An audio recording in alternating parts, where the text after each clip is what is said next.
तो active transport movement of molecule across the plasma membrane from the higher concentration to lower concentration, for example sodium potassium pump, इसको detail में पढ़ोगे आप higher classes में। तो next है passive transport. और जो एक्टिव ट्रांसपोर्ट होगा it is done by the using energy, energy की यूज से हेल्प होगा। और एनर्जी किस फॉर्म में यूज होगी?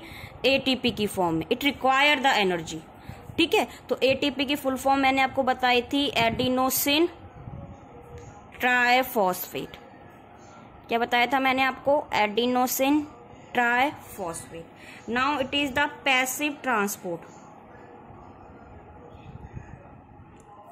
ठीक है। Passive transport movement of molecule,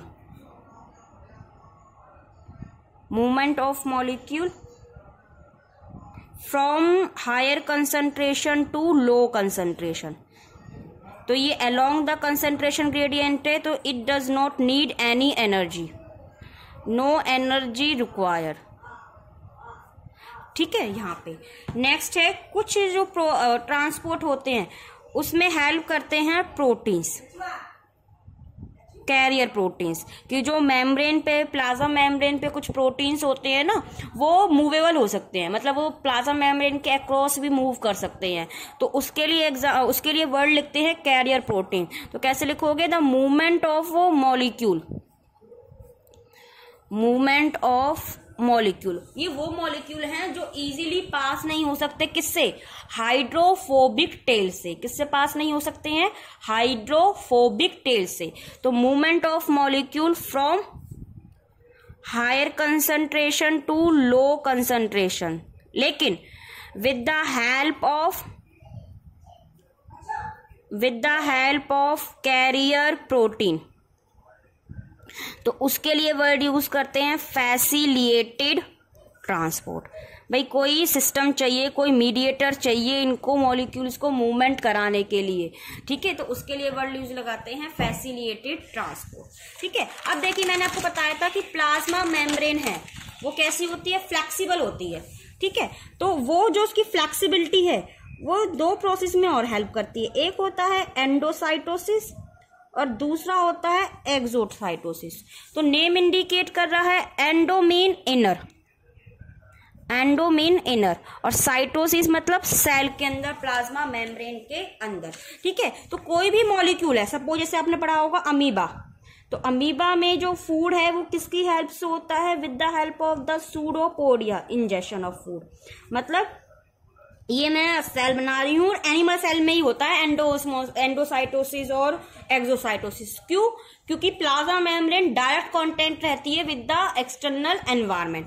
तो सपोज ये फूड पार्टिकल है कुछ भी, तो इसको प्लाज्मा मेम्ब्रेन के अंदर आना है, ठीक है। तो प्लाज्मा मेम्ब्रेन क्या हो जाएगी? इसके सराउंडिंग में इस तरह से इन्वेजिनेट हो जाएगी फूड पार्टिकल के सराउंडिंग में, और उसको बिल्कुल क्या कर लेगी? कवर, ठीक है। तो यहाँ पे वो कवर होके अंदर की तरफ इस फूड पार्टिकल को ले जाएगी और वहां पे क्या बना देगी? फैगमोसोम।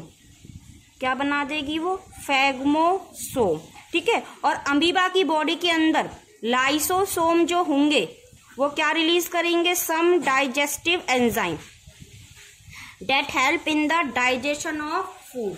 मतलब ये है कि in taking of the material, in taking of material inside the cell, in taking of material inside the cell, it is known as the endocytosis। और किसकी हेल्प से होगा वो? प्लाज्मा मेम्ब्रेन की हेल्प से। किसकी हेल्प से होगा वो?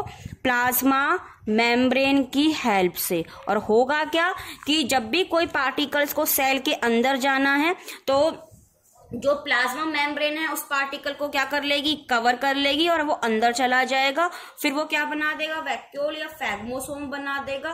फिर वहां पे जो एंजाइम है उसको डाइजेस्ट कर देंगे अगर फूड पार्टिकल है, और दूसरा पार्टिकल है तो सेल उसको क्या कर लेगी? यूज। इसके अपोजिट में होता है एक्सोसाइटोसिस, ठीक है। तो इस पूरे प्रोसेस के लिए दूसरा वर्ड भी यूज करते हैं फैगोसाइटोसिस।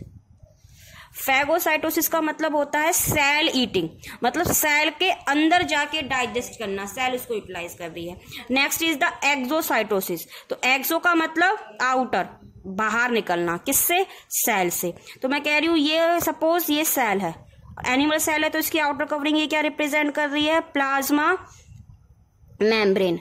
क्या रिप्रेजेंट कर रही है? Plasma membrane. इसके अंदर प्रोटोप्लाज्म है, साइटोप्लाज्म और न्यूक्लियस भी, ठीक है। तो कुछ सेल सिक्रेशन है, मतलब कोई वेस्ट मटेरियल है, सपोज वेस्ट मटेरियल है, वो ना एक वेसिकल में इकट्ठा हो जाएगा, और ये जो वेसिकल्स हैं वो कौन बनाएंगे? गोल्गी बॉडी, आगे बात करेंगे। तो ये क्या है? वेसिकल्स। और इस वेसिकल्स में क्या है? सपोज वेस्ट मटेरियल है। क्या है? वेस्ट मटेरियल, कि जिसको हमें सेल से बाहर निकालना है। तो क्या होगा? ये वेसिकल्स जाके किसकी तरफ मूव कर जाएगा? प्लाज्मा मेम्ब्रेन की तरफ। तो ये वेसिकल्स किसकी तरफ मूव कर गया? प्लाज्मा मेम्ब्रेन की तरफ। और लास्ट में ये वेसिकल्स किससे फ्यूज कर जाएगा? जो इस वेसिकल्स की मेम्ब्रेन है किससे फ्यूज कर जाएगी? प्लाज्मा मेम्ब्रेन से। और जो वेस्ट मटेरियल है वो सेल से क्या निकल जाएगा? बाहर। जो वेस्ट मटेरियल है वो सेल से क्या निकल जाएगा? बाहर। तो उस प्रोसेस को कहोगे exocytosis, the removing of material, the removing of material outside the cell, ठीक है, आउटसाइड द सेल। उसके लिए वो वर्ड यूज करते हैं एक्सोसाइटोसिस। तो यहां तक आपका खत्म हो गया प्लाज्मा मेम्ब्रेन। तो नेक्स्ट स्टार्ट करूंगी मैं कल न्यूक्लियस। Okay, thank you.